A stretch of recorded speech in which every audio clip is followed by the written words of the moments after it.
तो बच्चों, हमने इससे पहले आपको इलेक्ट्रोमैग्नेटिक वेव थ्योरी पढ़ाई थी, जो मैक्सवेल के द्वारा दी गई थी।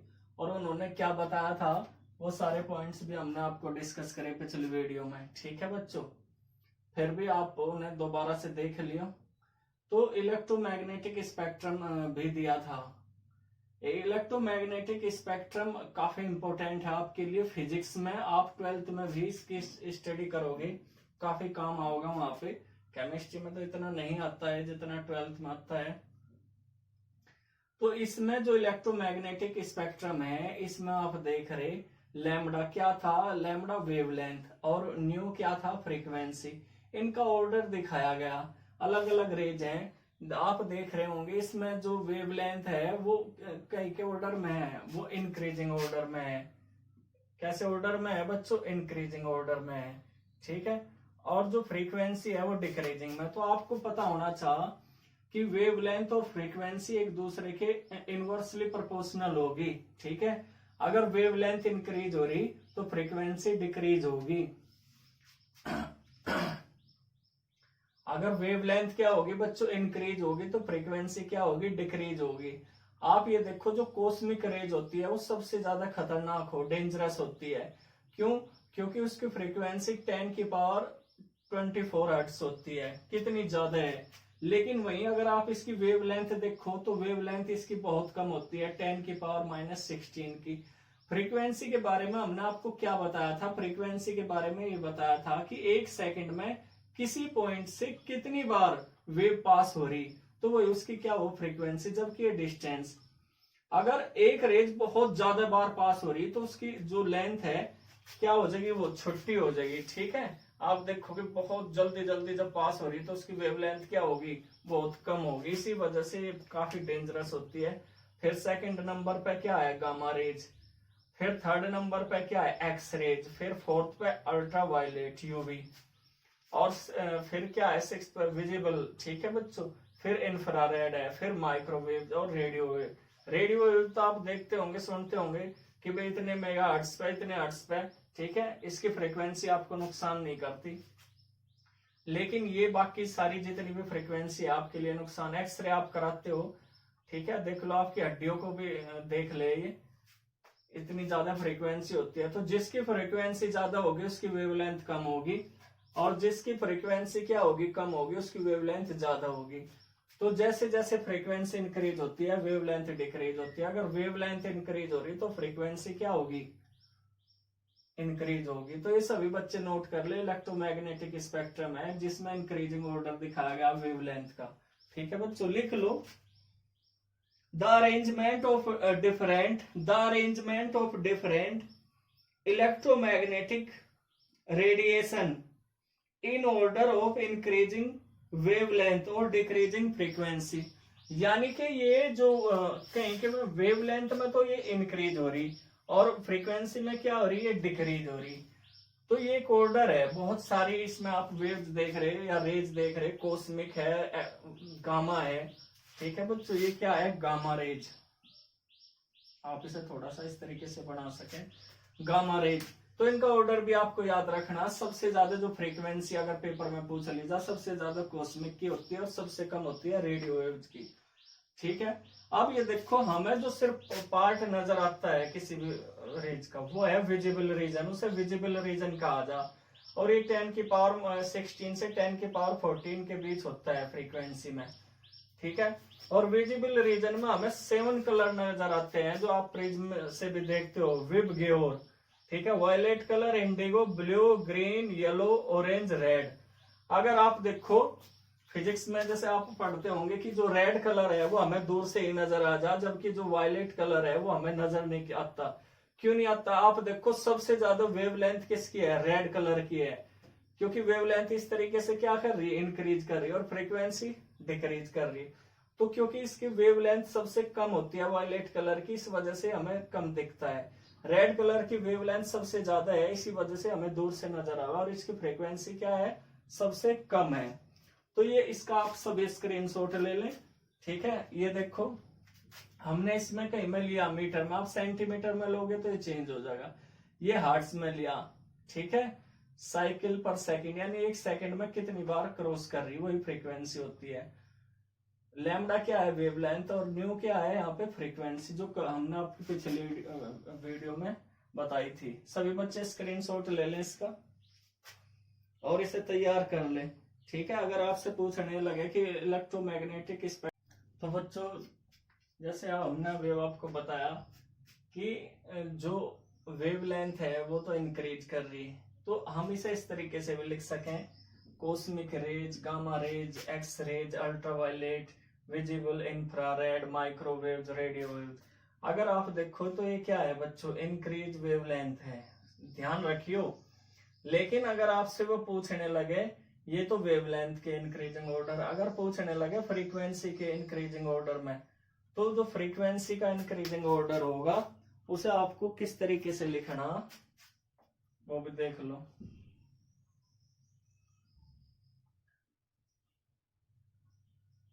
हम ये ऑर्डर चेंज कर देंगे, सिर्फ क्या करेंगे, इसे चेंज कर देंगे।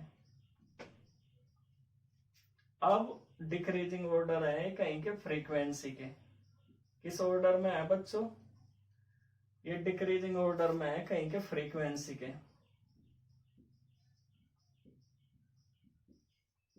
तो डिक्रीजिंग ऑर्डर है, डिक्रीजिंग ऑर्डर है बच्चों कहीं का फ्रीक्वेंसी का, तो ये सभी बच्चे नोट कर ले, ठीक है।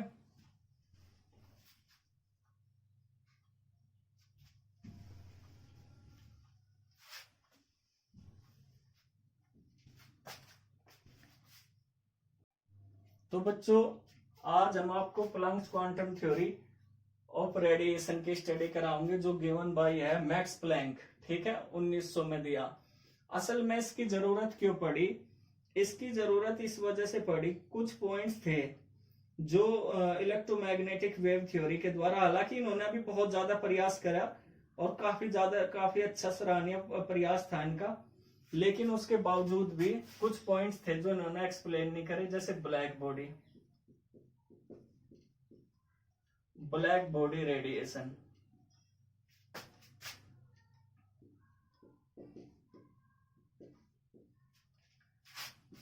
था सेकंड था फोटो इलेक्ट्रिक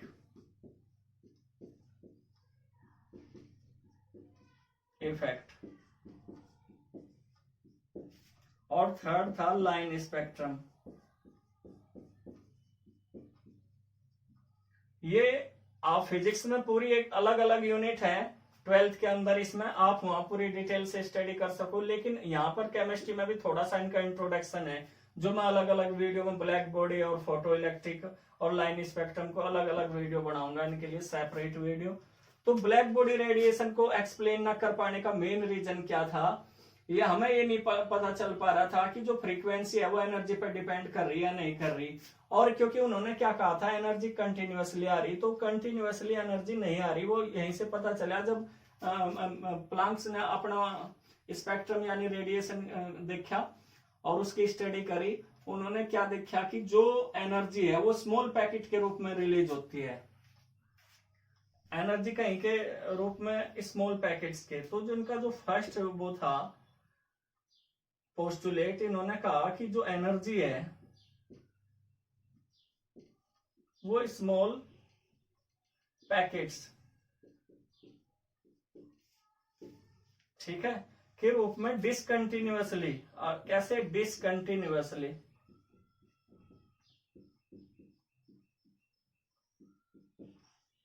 रिलीज होती है।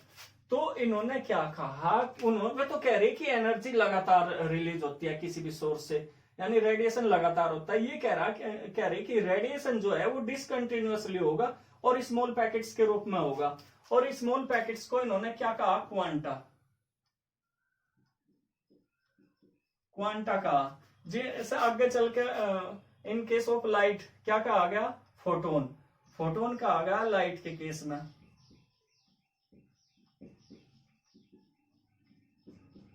ठीक है। जो स्मॉल एनर्जी पैकेट्स हैं उन्हें क्या कहा गया, क्वांटा, और ये जो एनर्जी रिलीज होगी वो डिसकंटिन्यूअसली होगी, जबकि उन्होंने क्या कहा था, कंटिन्यूअसली होगी। तो काफी चेंज आया। इसी वजह से ये बिल्कुल एक्सप्लेन नहीं हो पा रहा था ब्लैक बॉडी रेडिएशन और photo electric effect. Photo electric effect को आइंस्टीन ने, जो हम आने वाली वीडियो में बताऊंगा, एक्सप्लेन करा और उस पर उन्हें नोबेल पुरस्कार भी मिला था बच्चों। तो फर्स्ट पॉइंट तो इन्होंने ये बताया, और सेकंड क्या बताया,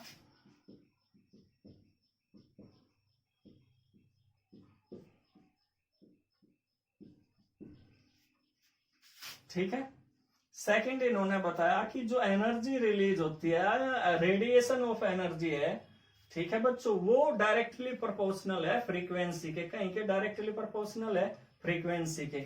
ये सबसे ज्यादा इंपॉर्टेंट पॉइंट था। अगर ये पॉइंट ना हमें पता चलता तो बिल्कुल भी ब्लैक बॉडी रेडिएशन और फोटो इलेक्ट्रिक इफेक्ट बिल्कुल एक्सप्लेन नहीं हो पाते, क्योंकि इसी से हमें पता चला कि जो फ्रीक्वेंसी है वो एनर्जी पर डिपेंड कर रही है। जैसे जैसे आप एनर्जी इंक्रीज करते जाते हो किसी भी बॉडी की, तो उसकी फ्रीक्वेंसी चेंज होती है। आप देखो, जैसे रोड होती है लोहे की, आयरन रोड होती है, पहले वो अलग कलर, कभी रेड कलर की, कभी ब्लू कलर की, कभी व्हाइट कलर की, जैसे जैसे आप उसका हीट टेम्परेचर इंक्रीज करते चले जाओ तो उसका कलर भी चेंज होता है। उसका मेन रीजन क्या है कि जैसे जैसे आप उसे एनर्जी दोगे ऐसे ऐसे उसकी फ्रीक्वेंसी चेंज होगी, और जैसे उसकी फ्रीक्वेंसी चेंज हो रही, ऐसे ही बच्चों क्या हो रहा, उसका कलर, क्योंकि जो कलर है वो डायरेक्टली डिपेंड करता है कहीं पर फ्रीक्वेंसी पे, ठीक है। तो ये एक काफी इंपोर्टेंट इन्होंने क्या दिया था, रिलेशन दिया था कि the energy of each quantum is directly proportional to the frequency of the radiation,